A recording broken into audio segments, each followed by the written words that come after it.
Hello, welcome to the Level 20 Lounge. Welcome to Level 20 Sports Line. I'm Mike Migliori with Smokin' Jim Frazier, Chip Hayner, and Al Levine, the Talking Machine. We start out every week with what's on your mind, so let's start out like that. Al, what's on your mind? Well, what's on my mind is we had a beautiful day in the city, and you have all these Steeler fans, which I'm one of them. They're all negative. They're all upset.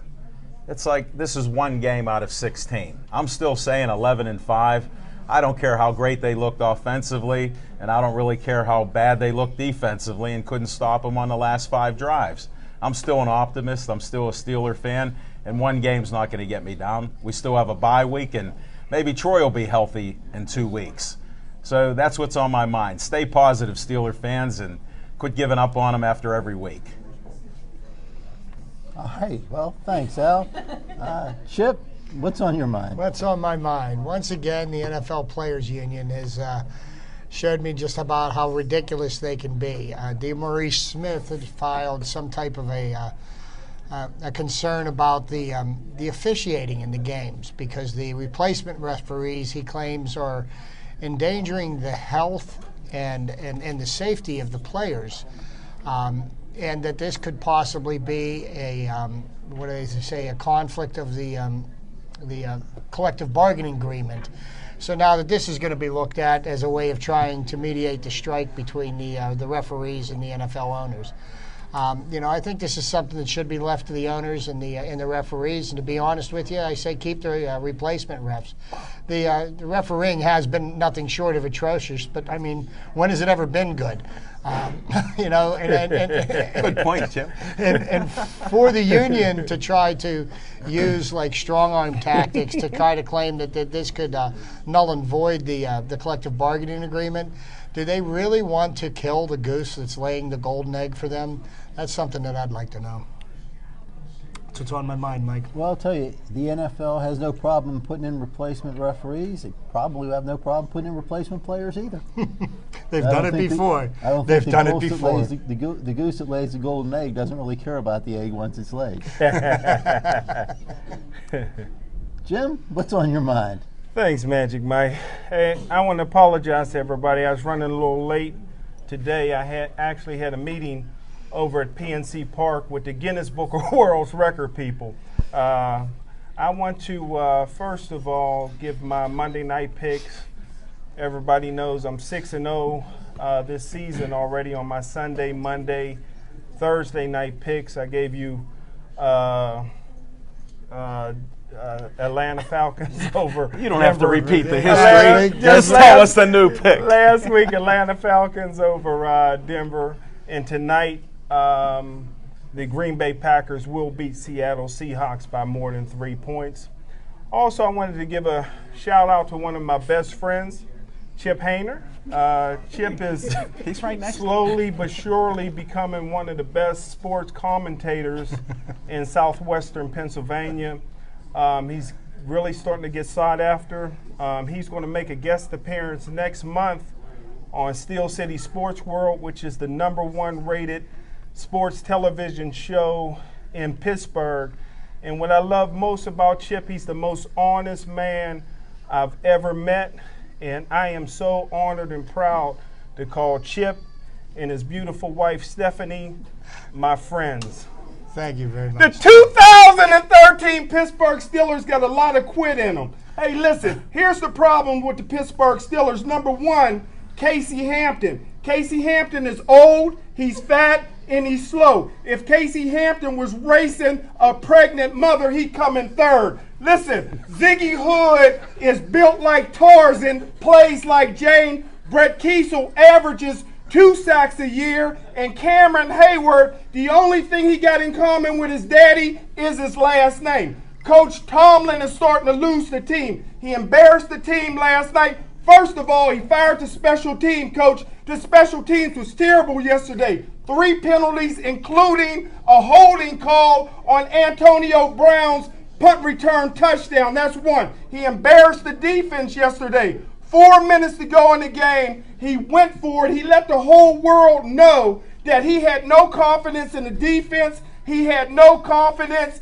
and the special teams. And I tell you what, the Pittsburgh Steelers be lucky this year to go 8-8. Thanks, Jim. Well, I got to, every once in a while, kind of go off the board here. When I woke up this morning, I was freezing, all right? And I turned on TV, and I got some yo-yo talking about global warming. Well, let me tell you what. If I was dumb enough to believe in such a thing as global warming, I would like it a hell of a lot more than I like 40-degree mornings. So if there's such a thing as global warming, God bless it, keep it rolling, use all the aerosol and all the electricity you can, destroy the ozone, we need the heat. Thanks. And well, you know, we got to talk about, you know, our local teams and Chip, you guess I'd start. I can't do it.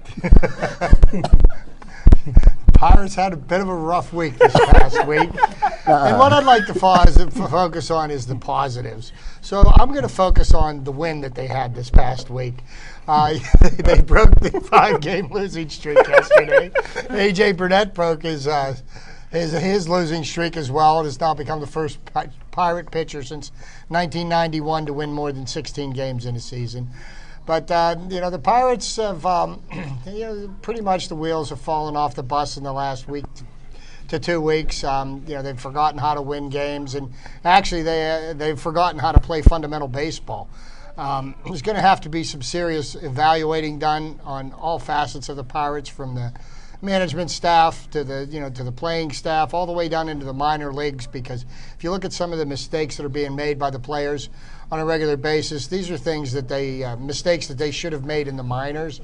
They're not mistakes that you expect Major League Baseball players to make. But, you know, we've got 10 games left this year, and I still think the Pirates can finish it out strong. And I still got a bet going with my friend Alan here, and I'm still going to take his money because we only have to win 7 of the last 10. And I'll be at 3 of those victories, by the way. But, you know, I haven't given up hope on the Pirates. You know, the team that they had this year took them as far as they could get. They do need to make some improvements. You know, they need help on the pitching staff. You know, one of the things that makes me scratch my head is I've watched them continue to trot out Jared Hughes in a reliever role. And, you know, Jared Hughes is a pitcher who relies on his sinker ball pitch. And I think that actually what the Pirates ought to do with him over the winter ball and going into spring training next year is see if he can't work better as a starter, because as a starter, the more pitches you throw as a sinker ball pitcher, the more your pitch drops. When you come in rested, you know, the pitch comes in flat, and generally it gets hit a long way. And that seems to be what happens to him, because after he either hits or walks the first 2 or 3 batters that he's seen, when he finally throws one in the strike zone, it gets banged off the wall. But, I mean, that's just one of many things that the Pirates need to work on. The Brewers kind of wrote the book on how to beat the Pirates. They ran wild on them last week. They stole more bases. Geez, it was almost like watching Maury Wills or Ricky Henderson in their heyday. But, you know, the problems, you know, are pretty evident, and I think they're going to figure out a way to work through them. You know, so I'm looking forward to 2013. Oh, that sounds like a give up on this year. I'm looking at that dollar, my friend. That might have been a Freudian slip here. They have to win 70% of their games right now.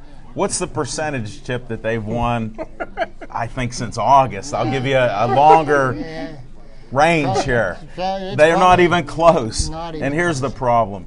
Some of it goes all the way to the management. You aren't going to fire the whole team. Whether they have subpar catchers, shortstops, we can argue about the Mendoza line. I have to eat crow on Alvarez. He's had a great season. I do want to bring it up because 2 of the guys here keep calling him MVP, and I texted them the other day, MVP Alvarez, so I concede that fact to you. And I also concede that Walker was the glue with this team, at least in my opinion. And when he went down, they lost any semblance of team. They lost the team, and they found the 2 letters that are in team. It's called me. And that's what they go for. I mean, you know, people talk about I guys, but these are me guys. And look what they're doing here. Some are padding their stats. Some are trying to keep a job in the major leagues. They do have to make some hard decisions. And I hate to say it, Chip, Hurdle might have to go. I mean, some of the decisions he made and some of the fundamentals, I've played baseball, you have, we all played sports. I know in Little League, we learned a lot of these things with not overrunning bases, where to throw the ball. We were yelled at constantly. Throw the ball here, not behind the player, and look what happened. So, I mean, these are some deep problems that they do have, and they did well when they had the hitting and pitching. But when they don't, look what happens. No, and I do have to concede to your point that yes, Clint Hurdle needs to be evaluated. I don't know if necessarily getting rid of him right now is the right answer, but there's some consistencies in what he did last year and this year. He brings an enthusiastic team to the field. He brings a team that can compete. But there's been failures in each team as the season has gone on.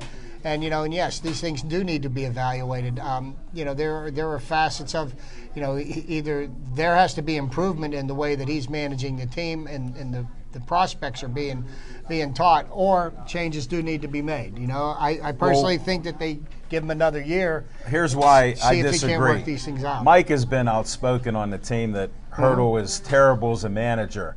I said that if he went by his gut and he was winning, then that's fine. He went by his gut and was losing. So to me, he got to go. And then other people much smarter than myself will tell you with baseball, 1 or 2 players don't make a difference when you're 20 games under 500. But when you're 5 to 10 games under 500, a couple good players will lift you up to the playoff level. The same thing goes with managers. We have a losing culture. Every one of us on here knows that. This will be 20 years that they're going to lose. I'm hopeful that they can get 500 because they only have to go 6-4, Chip. So that's what I'm actually hoping, that they go 6-4. But that's another story. But that's the problem here. You do have to make a shakeup like that. And sometimes they're getting comfortable with a manager who's a player's manager too. Sure, he sits these guys down when they don't run out of ball, but he also coddles a lot of them.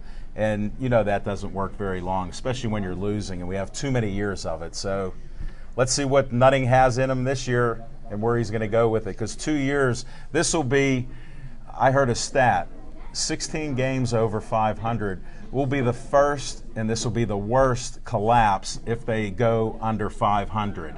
There's been only 2 other times where teams, I think even in the 70s there was a team or two, they were 18 games over 500. They're going to get a whole chapter in the Guinness Books of World Records. Well, you were just with them, so I'm trying to give you the stats that you can be the PR man. When they go below 500, they'll be the first team to get a record that's that bad. So you're spot on, as they say. Way to go, Bucks. They don't have to go below 500 to be a terrible collapse. I mean, they were 16 games over. They were in first place at one point not long ago. They were in a wild card spot at one point not long ago. They've collapsed totally. Even if they should somehow manage to end up 500, which would be miraculous, they're still, right, it's still dollar. a huge collapse. But as far as Hurdle's gut, I don't know if it's right or wrong. I know it's substantial, and that's about all it really is. All this slob does is he hangs on the rail, chews a bunch of gum, and I'm not sure he's even watching the same baseball games that I'm watching. I see Ray Searage come up and whisper to him, and he just shakes his head, no, no, no, and he leaves pitchers in to get shelled. And Chip, you're right. This isn't the right time to fire him. They should have fired him in June. This guy should have been out of here a long time ago, but they're going to bring him back next year because he's still under contract next year, and they're not going to send him away and pay him. All right? What they need to do, and I've said this a million times, the Pittsburgh Pirates have a culture of losing. All they do is they bring in people that have losing records. Clint Hurdle had a losing record when they brought him in here. Every other coach that they brought in has had a losing record, and if you go beyond Hurdle and his coaching staff, Tracy had a losing record, Russell had a losing record, and McClendon never hit 250 in his life, so they brought him in and made him batting coach. He had one player that ever hit 300, so they brought him up and made him manager. And if he'd have had another 100-game losing season, well, then who knows? They might have made him general manager. But this team has a culture of losing. They need to bring in a manager that has a winning record, not just somebody that had one good season here or one good season there. They need to bring in somebody that's wins number is higher than his loss number. If you don't bring that, you bring in another loser, and that's all they have is a culture of losing. Personally, yeah, I think probably Pedro is the MVP for this year. He had a great season. Garrett Jones had a good season. Andrew McCutchen is going to back into the batting title. All these things are nice. But personally, the only person that I see on the ball team that's really a major league player is Starling Marte. Thank God he doesn't speak English, so he can't hear all the garbage these other players are talking about, because they're quitters. They've quit on the team. They quit on the manager. And no, you know what? They're not going to win 7 more games. They're not going to win 5 more games. They might not win any more games. Yes, Chip. Yes. Show me the money, Chip. So Thanks, what do you Mike. think, Jim? I know your MVP's Pedro. Now what? What else? We stole his thunder. Come on. I'm a believer. Well, to speak to the one point, and you look at who are the managerial candidates that are out there that are quote unquote winners, and I don't necessarily think that changing the manager right now is the solution to the problem. I mean, let's take a look just real quickly at the Boston Red Sox. They brought in a proven winner who's basically dismantled the team and ruined a Red Sox team that could compete in for years to come. Just because you bring in somebody new and you got a shiny new car doesn't necessarily mean that's going to be the best thing for you. I think some tweaks can be made to the approach that they're taking, and I think the Pirates actually have the nucleus of a very competitive team for years to come. Losing Neil Walker for 15 games really, really made a big impact on that team. Just his presence in the lineup, his bat.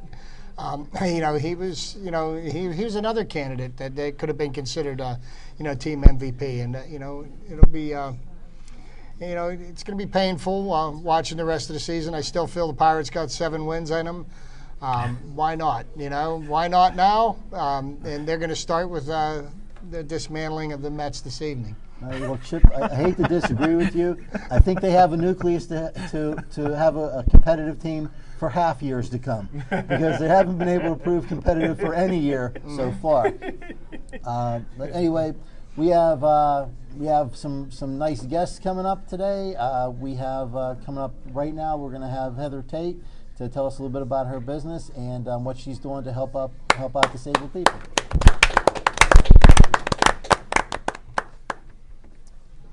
Hi, Heather. Welcome aboard. Hi, Mike.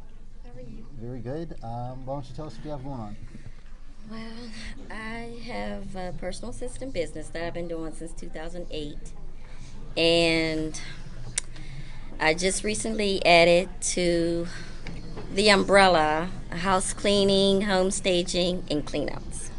Okay. So I'm excited about that. Home staging I'm really excited about because I like the idea of decorating. So I'm going to be going into, real estate listings and home staging, decorating, making the house feel like home. Okay. Now, as a personal assistant, probably you can be very helpful to people that are disabled. They can't do a lot of things for themselves. And since I know somebody that's coming into that range right now, I think that's it's a personal preference for me. But tell us, like you said, some of the things that you can do go into somebody's home, what you can do for them. As a personal assistant, I do like personal shopping, laundry, dry cleaning. I'll drive you around, event planning, anything you need help with on a daily basis, your daily tasks. Okay. And how can someone get in touch with you? They can reach me at my cell, 412-583-4038, or my email address, tate.heather, HEATHER, the number 5, @gmail.com. Okay. Let's do it one more time, but go a little bit slower so we can, Sure. My phone number, 412-583-4038, or my email address, Tate, TATE, .heather, HEATHER, the number 5, @gmail.com. And you do some things with boxing as well, don't you, Miss Yes, Heather? I do. I love boxing, amateur boxing. I love the kids. Me and Jim, we commentate. I love it. It's exciting. We do interviews. I can't wait till that's coming up. So the Golden Gloves are coming up soon, right? When will that start? I'm not sure. Usually when it's- February. Yeah. So I'll be ready for that. And so then I miss the kids. You know Jimmy Savetic. I know Jimmy Savetic. Hard-working man. Yes, he is. Always for the kids. Yes. And you know Bill Neal. No, Bill Neal. Have you ever Another seen them- hardworking man. Have you ever seen the two of them together? No, I guarantee you they're the same person. no. No. So yeah, I'm excited about that. Good. Golden Gloves. I love Good. it. Well, you've been doing Golden Gloves for a while now. Yeah. Actually, you were a part of the first show that Jim and I did together, Champions. And so you've been doing this for some time. Who is the best amateur fighter that you've seen here? I'm an amateur fighter. I would have to say. Got to be for Quan, the show Kimbrough. Who? I would say he's good. Hey, no I would prompting say the guest here. Wait a I would second. say he's He's good. thinking. Jim's attempting to No, I don't have a favorite. I like them all. Well, it's not a matter of favor. I mean, I personally think of the amateurs I've seen as amateurs, I think that Joe Lutz had the best run as an amateur that I've seen. But there's a couple others that are not too bad here. Sammy Vasquez, pretty good. Again, no longer an amateur, but we've had a pretty good run of amateurs. And for Quan Kimbrough he was pretty. He was very pretty. Didn't like to fight, didn't like to get hit, but he was pretty. So, well, okay. Heather, any guys got any other questions for Heather? With your business there, have you incorporated it or anything, or have you searched to expand it or done any marketing? Yes, Okay. online. And where can they find you on some of those things? Well, What's the best way? So you gave your phone number and email, but do you have a the best way Facebook is page flyers. or anything? I have a Facebook page. No, I mean for the business. No, you got to do just something flyers, like that. Little word of- marketing tip there. No, I would prefer to do word of mouth and flyers. That's Okay. how I That's the best way. To absolutely, Do it. Okay. absolutely. Just I thought get- I'd ask you. There are people are listening. They watch us on YouTube. Yes. So they may want to know where else they Yes, can word of reach you mouth there. and flyers, email address, and my phone number. And mostly in your local area. Is that what Yes. you do? Yes, Okay. yes. And My you want number. to say what community you're? Penn Hills. Okay. All right. Monroeville. Penn Hills is right. What about the Hills is school right. district? Which school district is Penn it? Hills. Gateway. You don't play football, right? Right. Because they would have recruited you to Gateway if you did. Well, thank you, Heather. Thanks for joining us. Thank you, And Mike. we hope good luck with everything. And I will be calling you shortly. Thank you. Thank Good you. job, Miss Heather. And good luck to you. And you know what? Before we talk about the Steelers, let's keep this rolling. We've got another guest, actually a repeat guest. We had Robin Allen on before. Let's bring her up one more time, and she can tell us a little bit about what she's been doing since the last time here. Wow. Okay, I'm awake. No coffee for me tonight. I'm sorry, Jim. Did you say something? One of the fries jumped off his plate. Good evening, guys. Hi.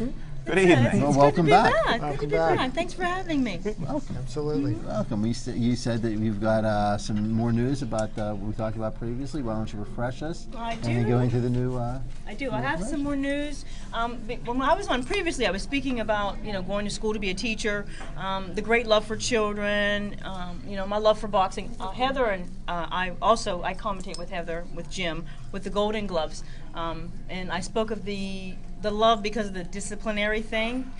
Well, I'm in this class now, and it's an early literature class. And what I've learned is that they're trying to structure things around what's called authentic learning, where a teacher is more like a coach. Remember I was speaking of Yes. my last time here on the show. I was speaking of how it's important to be like a team player and how I felt like it was a disciplinary thing. Well, what I've learned is that it's an inner disciplinary way of learning, where your teacher's more like a coach. Wow. There's no grade level extension on it whatsoever. It's all grade levels. It's all ages.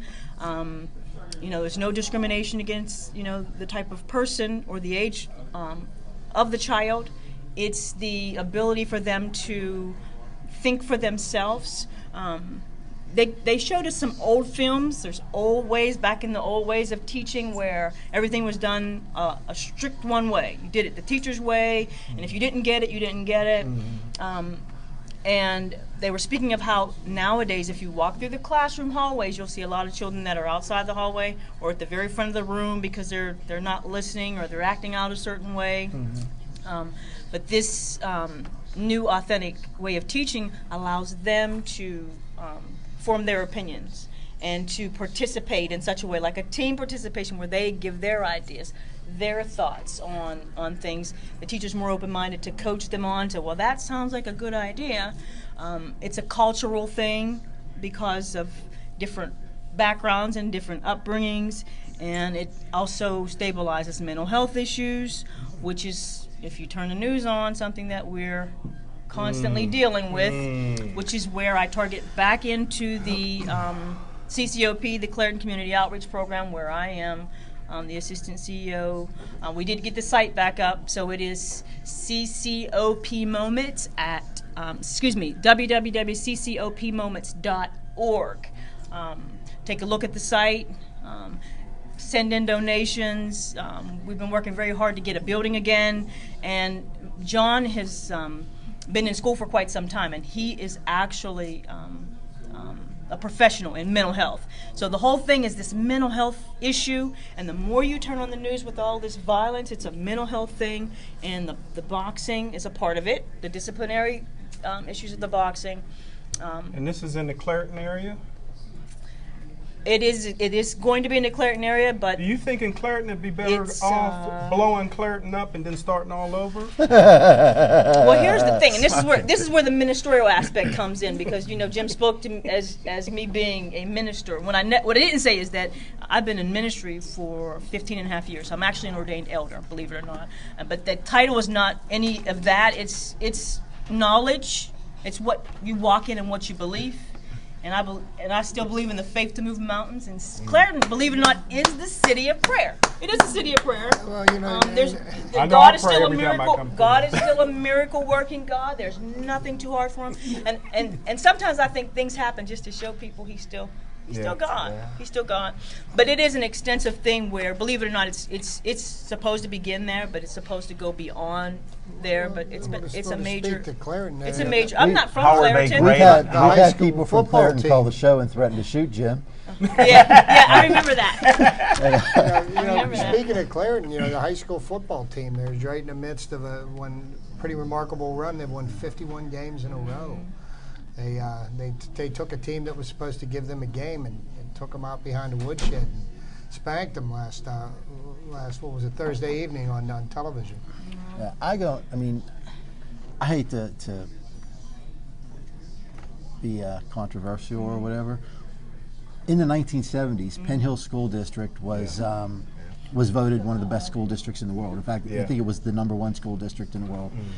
This year, in 8th grade, 30% of their kids can read. Now, I don't know that I would blame that on mental health issues. That's an awful lot of kids that have mental health issues. I think it's to blame just on poor teaching and teachers' unions. You got a teachers' union in Chicago that is on strike because the city wants to evaluate their performance. Well, I don't know where you can work. I don't know where you can work, and they're not going to evaluate your performance. But the leader of the teachers union there said that they don't want that to happen because some of their teachers will get fired. Well, too bad. If you're not performing properly, if you're not able to teach these kids, you shouldn't be teaching. Exactly. And that's just my opinion. But I believe teachers should be paid properly because they do have a hard job and they have an important job. But they should not be in a position where they're not able to lose that job. And I think that's a lot of the reason that kids these days don't get the education that they used to is because people know they can't lose their job no matter what. And that's just maybe they should bring the paddle back to the schools. You're right about that. Disciplinary actions. But listen to this, since we brought up the reading aspect of it. Google it. Okay, Google this. This is how do they determine how many jail cells that they build? At the end of a 4th grade reading, classes, and this is all states, they determine the children that have not passed their testing at the end of 4th grade, they take that number and they build 10 years out from there. Really? And they've been doing it for years, and that's how it works. Makes sense at to the me. end of the 4th grade reading, Google it, at the end of the 4th grade reading level, if they haven't passed, they take that number and they build out 10 years out from there. That's how they determine how many jail cells to build. One of the reasons being is these jails are made to make money. And that's what people miss the point. So there's a whole conspiracy, whether you want to blame unions, whether you want to blame the Department of Education.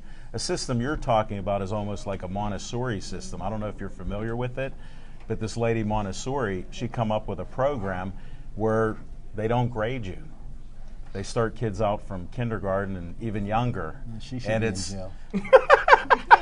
But she's been doing this for years. She's dead now. That's why we have But, stupid you know, kids. No, but it's not because of her. The people that go through Montessori schools are off the charts with what they do. People that experience it. You're talking about something that's similar. And a lot of people, just the way tests are made, the way books are made, there's a prejudice there. And that's part of the problem you have to overcome. And who did that? The government changed these But you know things. what? I think one of the points we're missing here is that we're blaming the educators and everything else. But you know, I mean, education starts at home, and you know, the fractured family group. You know, I mean, I know when I was a young child, I got held out of school for a medical reason, and my mother taught me to read before I did, and I don't know that children are getting that in the home lives. That you know that's really I think the long-term solution to it is for the parents to get more involved. In a sense, and I have to disagree in another sense, because look again, this is 2012. We're going into 2013, which is where the issue stands today, is because people want to do things the old way of doing them, but. Look at the change around us. Okay, you don't drive the same car that you used to drive. Good point. You don't wear the same style of clothing that you used to wear. The microwaves are changing. Okay, let's even bring up the phone. Everywhere you look, the new iPhone's out. You pick up the phone, you make a phone call to call a business, and the first thing that's coming through the phone line is, "Have you gotten your new iPhone 5?" Wow. And so Good point. every time something new comes out, we want to be a part of all the newness within the world, but how about within the systematic way of teaching in education? And that's where the problem is lying with the systematic way of teaching in education. They want to do things a certain way. Well, they want to take prayer out. Now, they did change that. They took the paddling out. They did change that. But because those things are gone, what about all the other things that need to be changed in order to compensate that? What's compensating the paddling now? Nothing. Yelling and hollering and don't and do and grabbing papers and sending them to the office and suspending them. It's not working. It's causing more violence. Yeah, It's causing absolutely more right. issues, and it is causing mental health problems. It is, and it's causing a If you look at problem. the people that are Well, doing the that- violence, it's young men. It's causing a You problem. know, they're teenagers basically, and they're the ones that are doing a tremendous amount of the violence. And I'm interested in this. I'm not going to Google it, but I'll have my personal assistant Google it for me. Well, I hate to cut So you anyway, off I'm with going to this. go, but What's again, your website again? Come on. ccopmoments.org.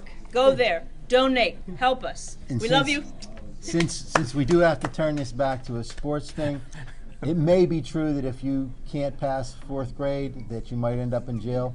But if you can't read after 12th grade, you're going to be a Steelers fan. So, Go Steelers. Go Steelers.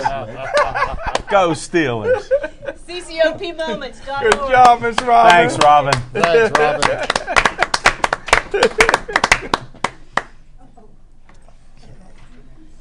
keep these short and good. All right. Speaking of Steelers, Jim, you called it. What happened yesterday? Well, you know, I took a lot of heat when I predicted the Steelers would go 8-8 this year. You know, if you give up 34 points to the Oakland Raiders, you don't deserve to win the football game. This is a lot of problems with the Steelers. First of all, you got a Hall of Fame quarterback, in my opinion, the greatest quarterback in Steeler history, Big Ben. Big Ben is single-handedly winning games or competing in games for the Steelers. They're getting on the running backs, but it's the same offensive line that's not opening holes for the running back that Ben has to run for his life and make plays. But here's the problem you're having with the Pittsburgh Steelers. Listen, I told you before, Todd Haley was a bad move. That Mr. Rooney hired Todd Haley. Todd Haley came in here. Big Ben's already saying he's calling his own plays. This past game, Ben did something that you cannot do in team sports. He went back to the old playbook. He started calling plays that's from last year's plays. That's going to create a problem with the chemistry on the football team and everything. And I tell you what, the head coach is in trouble for the first time in his career. I tell you what, when he fired that special team coach in August, that's a no-no. Special teams look horrible right now. And I tell you what, when you get on national TV and you disrespect your defense, and the defense got a lot of pride, I tell you what, those guys ain't going to be able to play for you. Number one, they're not any good. And number two, there's going to be a lot of rebelling with the Pittsburgh Steelers. Just watch. They'll be lucky to go 8-8. Yeah, but the point was that the defense isn't any good. And with 4 minutes left, Tomlin made a decision to go for it. Now, if they had not made the first down, then the game's his fault. But they did.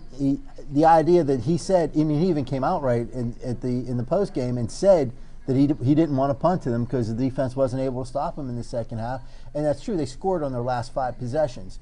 I don't know. I mean, yeah, it's insulting to the defense, but the defense was not performing. They needed to be insulted at that point.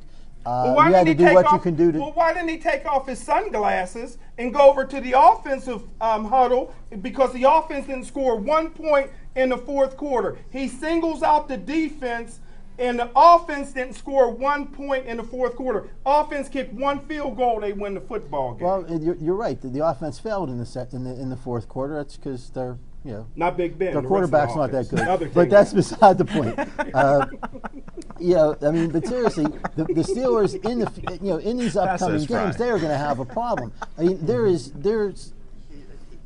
you got to go back to like the San Diego Chargers and Eric Coryell to see a team that's going to have to win like this. They're going to have to run up the score because they're not going to stop other teams. They're not going to stop Baltimore. They're not going to stop Cincinnati. Cincinnati's liable to put 40 points on them. Now, they might not have the defense to stop the Steelers, and the Steelers could still win those games.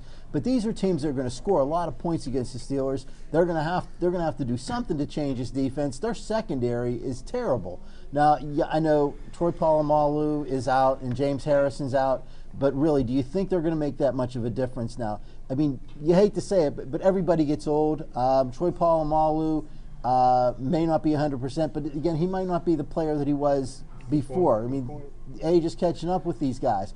The best thing about Polamalu and Harrison really is that people don't want to run that way. They don't want to throw that way. The fact that the biggest fact against the Steelers defense this year that has never happened is, in as far back as I can remember, is that the other quarterbacks aren't afraid of them anymore. They'll throw the passes that they would never have thrown before into coverage that they would have never thrown into before. The quarterbacks and the other offensive coordinators don't respect the Steelers' defense right now, and that's going to be a problem for them. Well, before we take the Steelers coaching staff and everybody else that has anything to do with the team to task, I mean, look about the way the game was played yesterday. The Steelers lost that game more on the mistakes they made in the game, and one of the more glaring ones that directly led to the final score in the game is Antonio Brown fumbling in the middle of the field. He's not protecting the ball. He's out in the middle of the field. He's holding the ball out like this. It gets punched out. I mean, he's clowning around and mugging, trying to get, on the highlight films, and he fumbles into the end zone, and he almost blew that touchdown.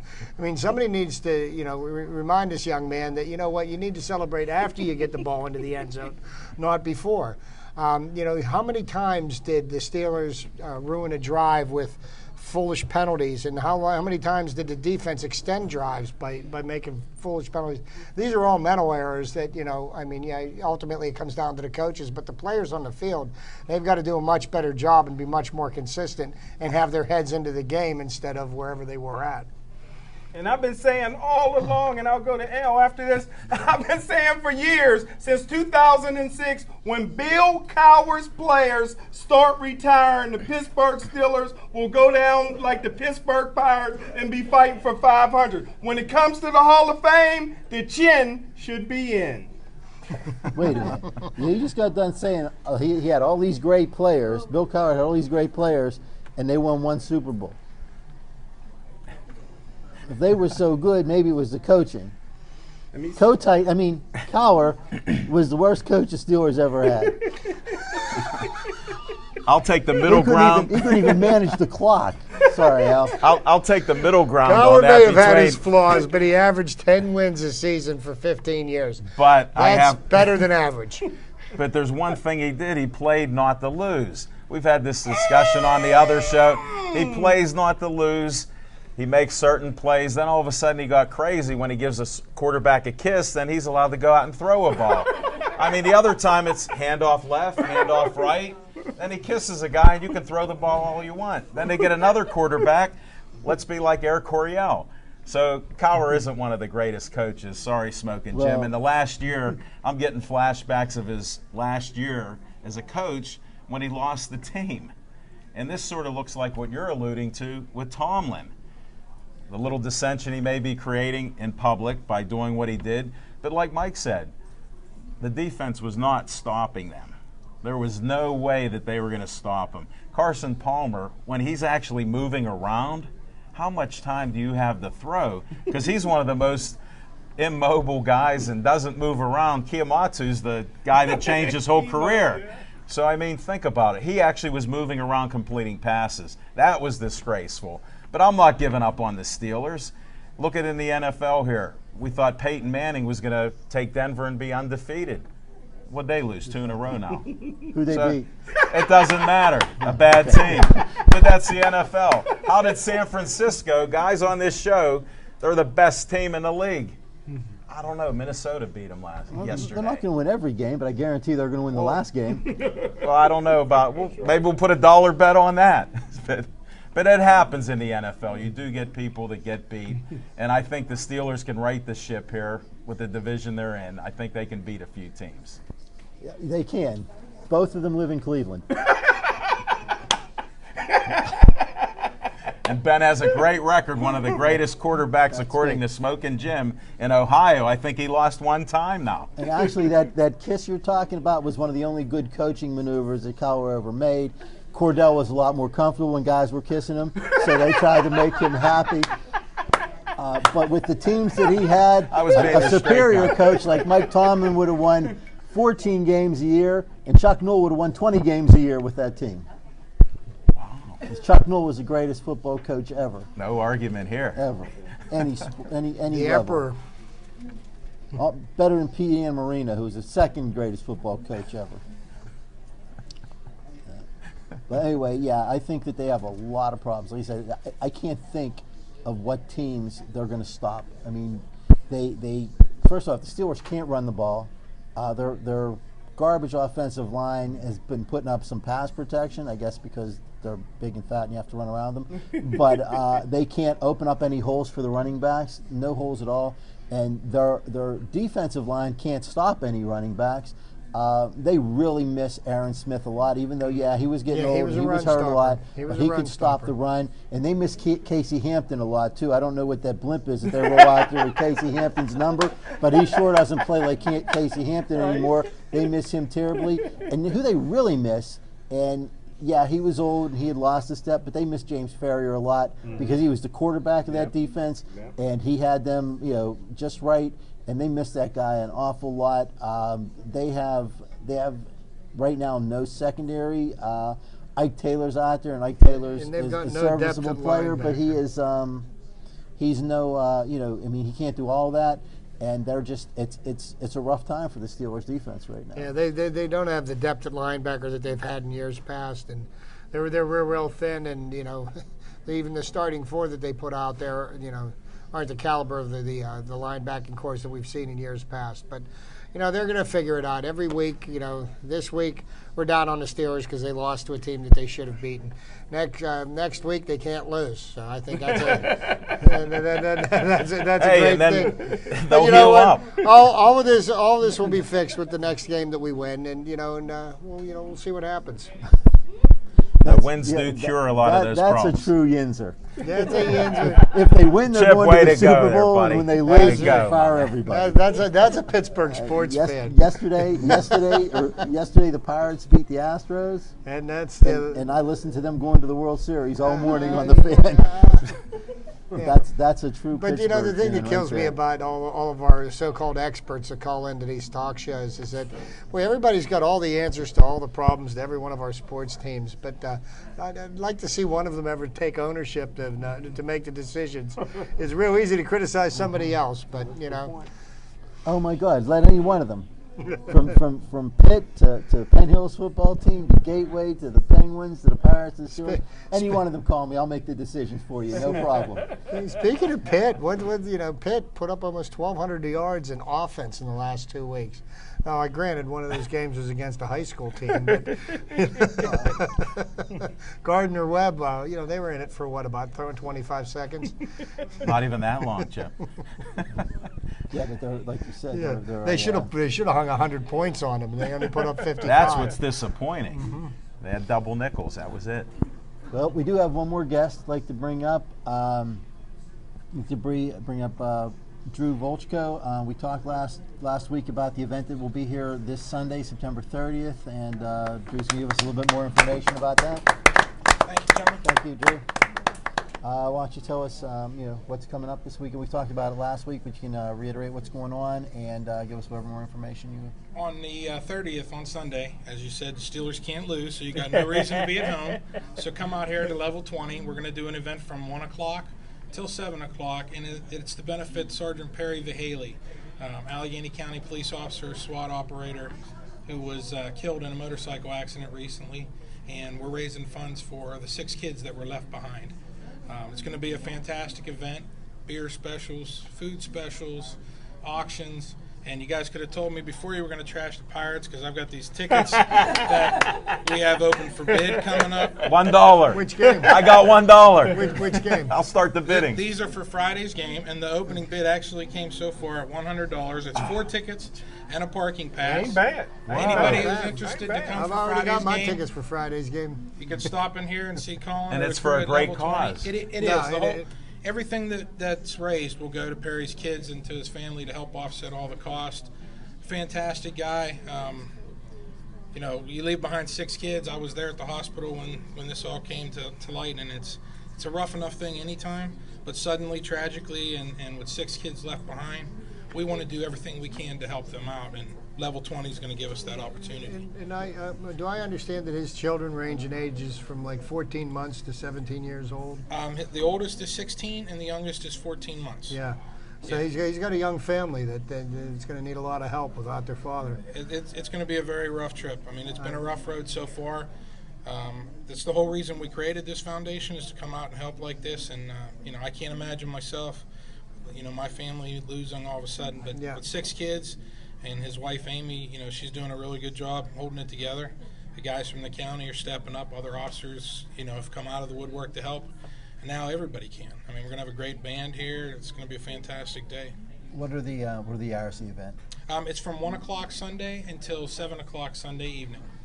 Okay, and aside from the drink specials, what else will be going on here? Well, we have a $5 entry ticket. So even if you can't make it, you want to stop by and purchase a ticket. That $5 goes to help offset the cost. Steel City Bandits, which is a classic rock band, they're a fantastic local band that's played in the area. They've been all over Pittsburgh. They'll be playing here. There's going to be a Chinese auction. We have Jack Butler, an old name from the Steelers, authentic signed helmet from our new Hall of Famer. Will be here for the auction. A number of things from the Penguins. Local businesses are going to come out with some support. We'll have vendors here, 50-50, everything you can think of to make it a great night. Where else can they purchase the tickets? They can purchase the tickets here at Level 20. They can go online and contact any one of the foundation board members, including You want to myself. give your website out? Yeah, the website is www.wp B like boy, Frank.org. WPPBF.org. We also have a Facebook page. Just spell it out: Western Pennsylvania Police Benevolent Foundation. You'll see all the information on there. The flyers are up and around town. And just so you guys see, truly one rough and tumble guy here. This was Perry Vahaley. This is who this is about, and helping his family. Thank I you. don't know about you guys, but I knew Perry. I would have never wanted to wrestle with this man. He's a big dude and a fantastic man. I mean, and I'm sorry that he's passed, and my condolences to his family. But I'm kind of glad that I've never met him, because I'm mad that I get myself out of trouble. Yeah, my first traffic stop with him ever, we had cookies at the park intersection. So I'm like, this is my kind of guy. It's cold. We got business to do, but we'll enjoy a little something afterwards. But yeah, you guys can. Anybody that's interested can stop in. These are for Friday or for Friday's game. So by Thursday night, we'll have the winning bidder will be contacted by Level 20, and they can go enjoy the game. That's great stuff. Very good Great. stuff. And I expect that I'll have some applications here for all you guys to fill out to join, because you're going to be our 4 newest members, right? All right. How about a guest bartender? You need any guest bartenders here? I'm sure we can put you to work. We'll have some chores to be done by everyone. And the tips will go to charity if I get any and They decide do. to volunteer. Yeah, I like that. That's the way to do it. All right. Well, thank you, Drew. Thank you, and gentlemen. we didn't trash the Pirates. The rest of the league did. They did a good job all on it. their own. They could have just told me before I had to. Drew, put these- they did it the old-fashioned way. They worked hard to get to did. the level They that they did. What do They you actually always did say? it the old school way that we've talked about in The here City many of Champions times. and the Pirates. Thank you, gentlemen. Thanks, Drew. Thank you, sir.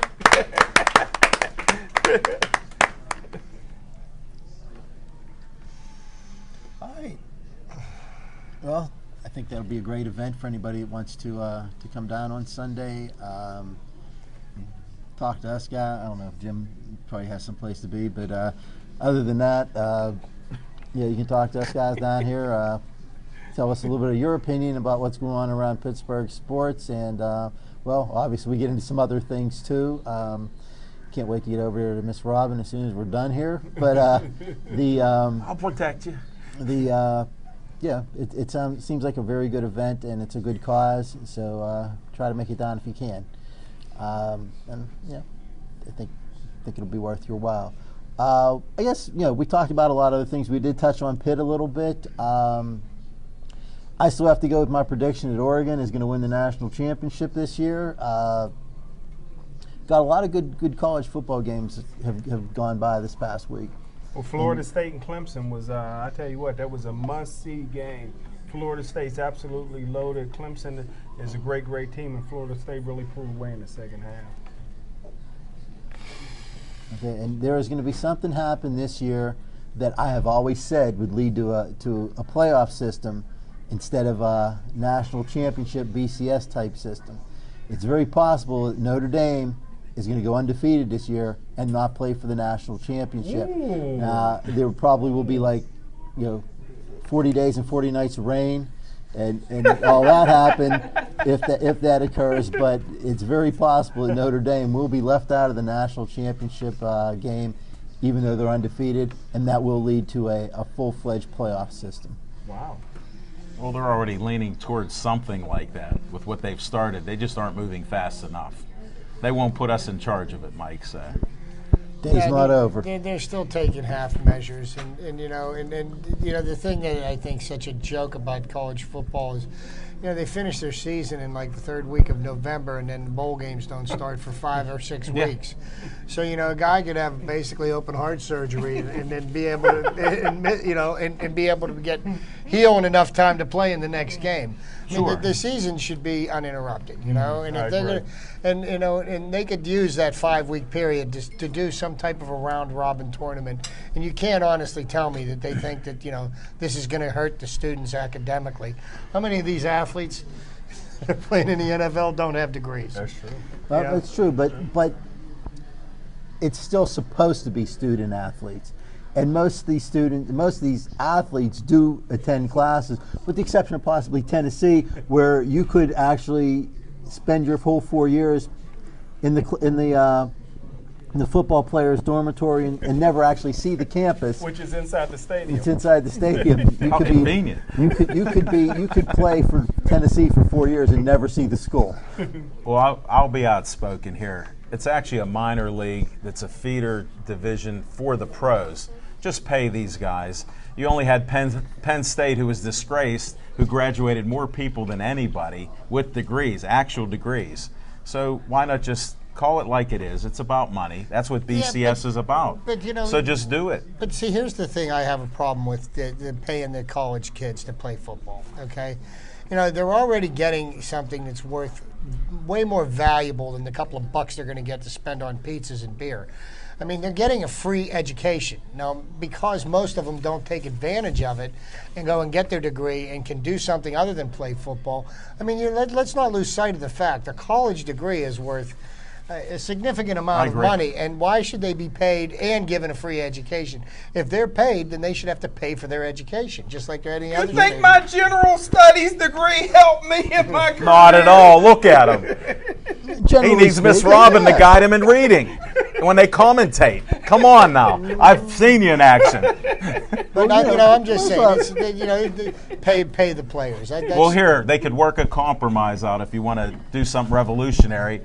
Compromise where if they want to go to class, then they pay so much because they'll make enough money to be able to pay for the classes. Let the other guys and girls that need the education, that don't have the money or the funds, spread 50 scholarships out among other people that need an education. Hey, you can clean it up right now. If Florida State can pay Savannah State $750,000 to come in there and lose by 84 points, they can play a real team and pay their players. Pitt played $350,000 to Gardner Webb. They can play a real team and pay those players a lot of money. We got to get together on that.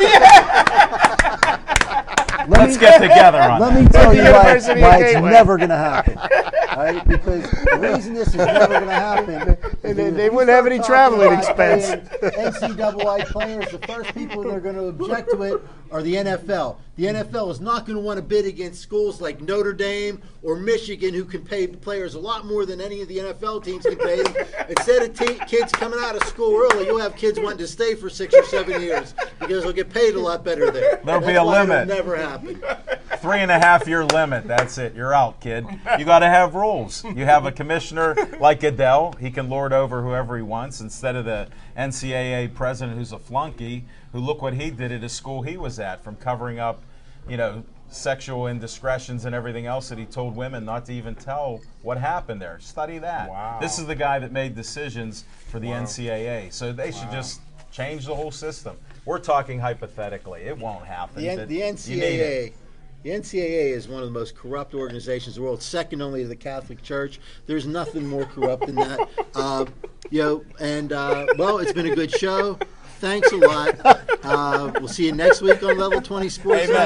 It's the fourth inning, and the Pirates are still tied 0-0. That's almost a win. Good luck, and we'll see you next week.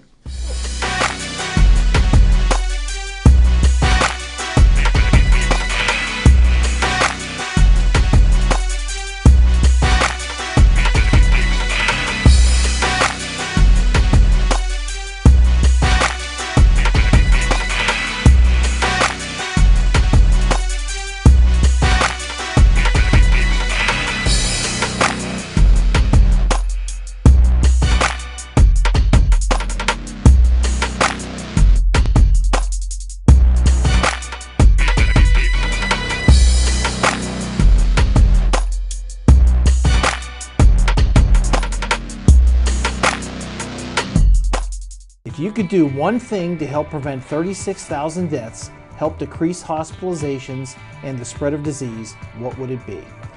Get a flu shot. Influenza is a serious disease that can lead to hospitalization and sometimes even death. The flu can affect people differently. Even healthy people can get very sick from the flu, spreading the disease throughout the area.